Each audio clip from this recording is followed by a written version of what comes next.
Shalom, shalom, bien-aimé, bien-aimé, Dieu avec nous a choisi un témoignage parmi tant d'autres à diffuser sur sa chaîne.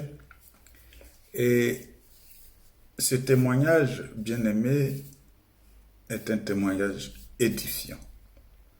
Et à travers ce témoignage, pour ceux qui sont encore indécis, pour ceux qui ne croient pas encore que Jésus-Christ, que Dieu existe, de se faire leur opinion. Cette vidéo parle d'un jeune homme de race blanche. D'abord, en passant pour dire aux Africains qui pensent que Dieu a été importé en Afrique pour de sales besognes, enfin pour exploiter les Africains. Il n'en est pas question. En tout cas, pour moi, il n'en est pas question.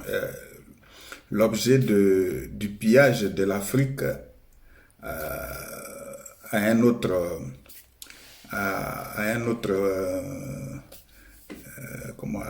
explication.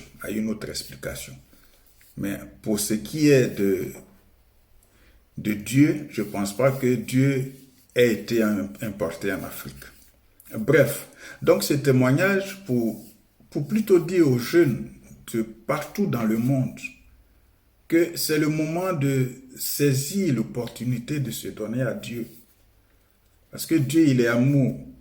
Il est vraiment amour. Et il ne demande rien en retour. Tout ce qu'il nous demande, c'est de le reconnaître comme Seigneur et Sauveur. Alors, ce témoignage parle de Dieu. Ce témoignage parle de l'amour de Dieu. Ce témoignage nous explique et nous démontre que Dieu est avec chacun d'entre nous. Mais il suffit de le chercher et il se laisse trouver. Alors, je vous laisse suivre cette vidéo et que Dieu vous bénisse. Shalom.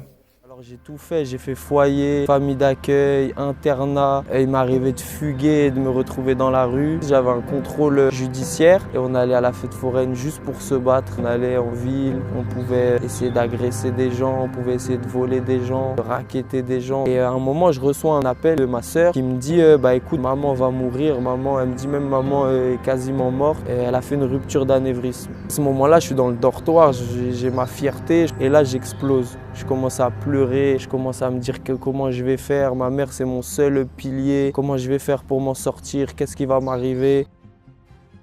Bonjour, je me présente, je m'appelle Lysandre, j'ai 25 ans. Je viens de Rennes, donc en Bretagne. J'ai un métier un peu atypique, je suis sportif de haut niveau. Je suis combattant professionnel de kickboxing et voici mon témoignage.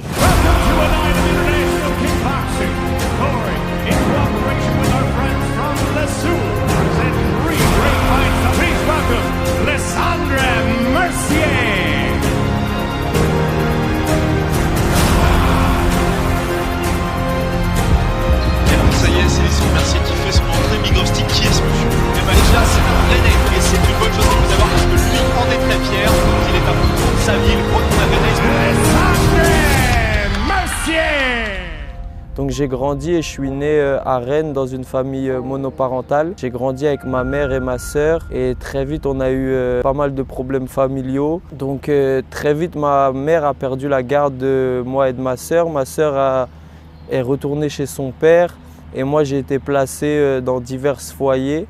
Alors j'ai tout fait, j'ai fait foyer, famille d'accueil, internat, j'ai dormi chez des amis. Et il m'arrivait de fuguer et de me retrouver dans la rue. Et à ce moment-là, c'était un environnement qui n'était pas du tout facile pour me développer. Je suis vraiment tombé dans la délinquance. J'avais une vie vraiment de débauche. Avec mes potes, on avait une équipe, on a vraiment tout fait, que ce soit vol, racket, vente de stupéfiants, violence, dégradation. Je me souviens, on se donnait rendez-vous à la fête foraine et on allait à la fête foraine juste pour se battre. On allait juste pour essayer de, je sais pas, agresser des gens ou autre. Et c'était même pas forcément qu'on était mauvais, mais je pense qu'on était livrés à nous-mêmes. Du coup, pour passer le temps, l'ennui et les manques qu'on avait, ça nous poussait à faire n'importe quoi. On allait en ville, on pouvait essayer d'agresser des gens, on pouvait essayer de voler des gens, on pouvait essayer de racketter des gens sans vraiment de raison ou autre. Et du coup, on a fait vraiment toutes les bêtises imaginables. Et donc, j'ai grandi un peu dans cette atmosphère. Quand j'ai eu 15 ans, j'ai commencé le sport. Donc j'ai commencé d'abord par la boxe thaïlandaise. Et tout de suite, j'ai vu que j'aimais bien, que je voulais m'investir. J'ai tout de suite voulu en faire mon métier, on va dire. Et il faut savoir qu'à cette époque, j'avais pas mal de problèmes avec la justice. J'avais un contrôle judiciaire. Et du coup, puisque j'étais encore mineur, j'avais une éducatrice en fait, qui vérifiait que je respectais bien le contrôle judiciaire. Et donc elle me dit, bah écoute, le deal c'est que ok, tu es en liberté, mais à côté de ça, il faut que soit tu travailles, soit que tu fasses une formation. Et moi, je lui dis, ouais, mais moi en vrai, ça ne m'intéresse pas trop. Je veux juste m'entraîner, pouvoir boxer. Ça m'arrangeait bien aussi parce que du coup, bah, j'avais plus de temps pour traîner avec mes potes, pour continuer à faire des conneries, etc. Et elle me dit, ouais, mais elle me dit, en gros, tu n'as pas le choix. Essaye de te renseigner. Voie pour faire une formation dans le sport ou pour partir à l'étranger t'entraîner. Et du coup, moi, je me renseigne et je vois que du coup, la boxe thaïlandaise, le pays mère, c'est la Thaïlande. Et en Thaïlande, il y a des infrastructures, il y a des gros clubs où tu peux aller sur place t'entraîner. Du coup, je me dis, bah, ça serait bien, comme ça, je vais progresser plus vite, je vais pouvoir vraiment me développer plus rapidement. Du coup, je lui propose le projet. Et elle, je suis vraiment reconnaissant envers cette personne parce que tout de suite, elle a poussé mon projet. Elle m'a aidé à mettre en place le projet. On a réussi à faire valider le projet. Donc je pars en Thaïlande, sauf qu'à cette époque, je pars en Thaïlande, ma vie, c'est la débauche. Genre, heureusement, déjà, j'ai le sport. Du coup, je m'entraîne le matin, je m'entraîne le soir. Mais après, sinon, je fais n'importe quoi. Je me souviens, j'avais failli me tuer en scooter. J'avais rencontré des jeunes là-bas, on avait fini dans des clubs de striptease. Vraiment, hormis les entraînements, je faisais n'importe quoi.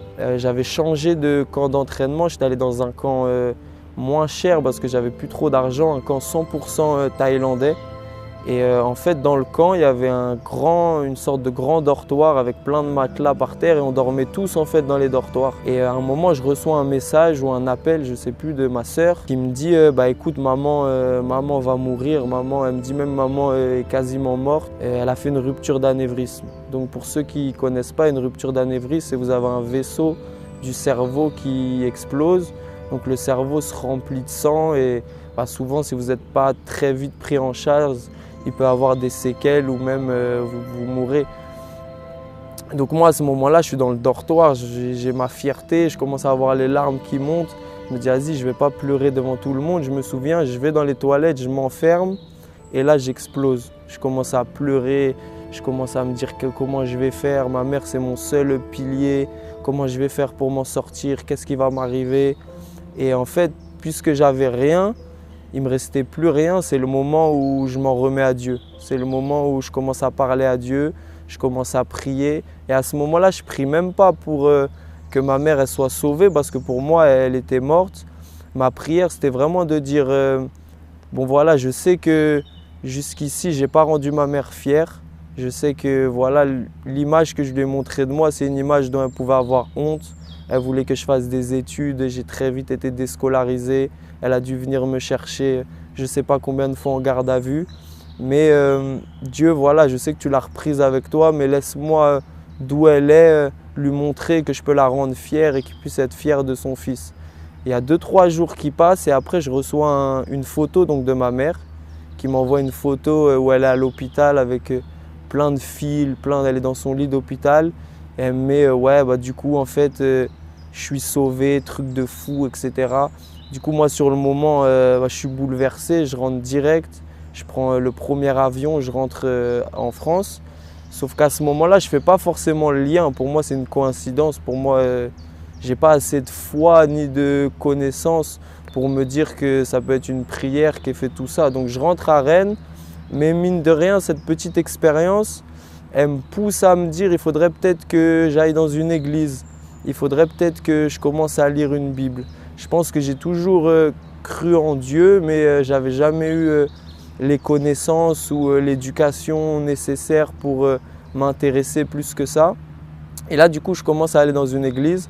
Je vais dans une église catholique d'abord et j'aime pas trop. Je trouve que mon développement il est bloqué parce que les messages, je comprends rien. Je fais 2 ou 3 mois, je crois, personne me parle, personne me calcule. Et un jour, c'était une époque où je déménageais. Je mange en ville avec un frère qui s'appelle Nicolas. C'est un frère qui a fait énormément pour moi. Et je lui dis, bah écoute, je sais que tu vas dans une église. Moi, à ce moment-là, je ne sais même pas qu'il y a des églises protestantes, catholiques, orthodoxes. J'y connais rien du tout. Et je lui dis, bah écoute, toi, je sais que tu vas dans une église. Moi, là, je déménage. Il me faut que je trouve une nouvelle église. Est-ce que tu peux me dire où tu vas? Comme ça, bah, je viens avec toi. Au moins, je te connais. Et donc, il me donne l'adresse de son église. J'y vais le dimanche qui suit. Et là, j'ai un choc. Genre, je suis accueilli. J'ai l'impression en fait que je vois Dieu dans le comportement de toutes les personnes que je rencontre, à travers leur accueil, à travers leur générosité, leur gentillesse. Il y en a qui viennent m'offrir une Bible, il y en a un qui prend mon numéro, je me souviens qui m'appelle dans la semaine, qui me dit alors ça t'a plu, est-ce que tu vas revenir, etc. Et du coup je me dis ah ouais en fait c'est là que j'ai envie d'être. Donc je commence à venir tous les dimanches, je commence à essayer de voir si je ne peux pas venir dans la semaine, si je ne peux pas faire d'autres activités. Je commence à développer une vie de prière, je commence à vraiment méditer la Bible, je commence à m'inscrire au cours de baptême. Et en fait, c'est pendant ces cours de baptême qu'il y a un pasteur à un moment donné, il nous dit est-ce que vous avez eu un jour un moment où Dieu a vraiment agi dans vos vies? Et c'est là que j'ai eu la révélation, j'ai fait le rapprochement avec la prière qui avait guéri ma mère et je me suis dit ah ouais en fait Dieu a vraiment agi pour moi et ça a été une révélation. Je me suis dit il faut vraiment que du coup je la rende fière. Il m'a laissé cette opportunité de la rendre fière, donc j'ai commencé à changer mes fréquentations, j'ai essayé de changer mon caractère, de vraiment m'appuyer sur l'église, sur la communion que j'avais avec mes frères, pour vraiment laisser Dieu à l'ouvrage et laisser Dieu changer ma vie. Je sais qu'aujourd'hui, j'ai encore beaucoup de chemin à parcourir. Je sais qu'il y a beaucoup de choses que Dieu doit changer en moi. Mais quand je vois là où il m'a pris, on dit qu'il prend les choses faibles du monde pour confondre les fortes. Quand je vois là où il m'a pris et là où il m'a emmené, je peux juste être reconnaissant de ce qu'il a fait pour moi. Et vraiment reconnaissant parce que je sais qu'il va encore faire. Je sais qu'il y a encore des dimensions de lui qui va me révéler et que je vais atteindre. Et même ma carrière en fait dans la boxe, au début j'agissais beaucoup avec mes propres forces. Il faut savoir que j'étais un acharné de travail. Je pouvais m'entraîner 3 fois par jour, je pouvais m'entraîner 5 heures par jour, mais ma carrière en fait elle était bloquée. Même si je notais tous mes entraînements, j'essayais de voir comment s'entraîner, etc. Je voyais que ma carrière bloquait parce qu'en réalité, j'y allais avec mes propres forces. Et dès que j'ai laissé les choses entre les mains de Dieu, que j'ai dit voilà Seigneur, je sais qu'avec mes forces, je ne pourrais pas y arriver, mais je peux tout par toi qui me fortifie. Tout de suite, ça m'a ouvert des portes. J'ai été champion de France amateur, j'ai été champion du monde amateur. J'ai pu passer professionnel. Là aujourd'hui, je suis sur un championnat d'Europe professionnel et tout ça, c'est pas moi, c'est la gloire de Dieu, c'est le doigt de Dieu. Moi, je sais que j'aurais pas pu faire toutes ces choses tout seul. C'est un appel qui a été un peu compliqué au début parce que y a beaucoup de gens qui voyaient, dans la tête de la plupart des gens, la boxe, c'est un peu de la bagarre. C'est-à-dire que les gens pensent que c'est des gens qui ont de l'animosité les uns envers les autres. Et du coup, je me suis posé beaucoup de questions. À des moments, j'ai pensé que je devais arrêter. J'ai pensé que je devais faire autre chose. Et j'ai eu cette révélation. C'était Jésus quand il part. Il dit à ses disciples, j'ai plus le verset exact, mais il dit faites de toutes les nations des disciples, prêchez la bonne nouvelle jusqu'aux extrémités de la terre. Et j'ai eu cette révélation de me dire ah ouais, en fait, il faut des chrétiens qui soient visibles dans tous les domaines de la société. Il faut des chrétiens dans le sport, des chrétiens dans la politique, des chrétiens dans la santé, dans tous les domaines, des chrétiens qui soient visibles. Et j'avais ce fardeau un peu sur mon cœur où je me disais, ok, il y a des chrétiens qui sont visibles dans le sport, mais je trouvais qu'on en voyait beaucoup, on voyait des croix, on voyait des versets, mais j'avais l'impression que c'était des chrétiens qui ne craignaient pas vraiment Dieu. C'est-à-dire que tu pouvais les voir avec une croix, mais tu pouvais les voir aussi vivre dans l'impudicité, tu pouvais les voir être assoiffés par l'argent, tu pouvais les voir courir après les plaisirs du monde. Et moi, je dis pas que je suis spécialement mieux, je pense pas être spécialement mieux que qui que ce soit, mais je sais et j'ai l'impression qu'on a une nouvelle génération de sportifs et même de jeunes en général qui veulent mettre Dieu à la première place. Et moi, c'est vraiment ma volonté. Je sais que moi, Dieu, il a fait toutes choses dans ma vie et je sais qu'il est au contrôle de tout. Si demain, il me disait d'arrêter ma carrière et de faire autre chose, je le ferai directement. Je pense que Dieu il se révèle à toute personne qui le cherche. Il y a un verset, je ne me souviens plus, qui dit ça, qui dit que tous ceux qui cherchent Dieu finissent par le trouver et que s'il l'a fait dans ma vie, il peut le faire dans la vie de n'importe qui.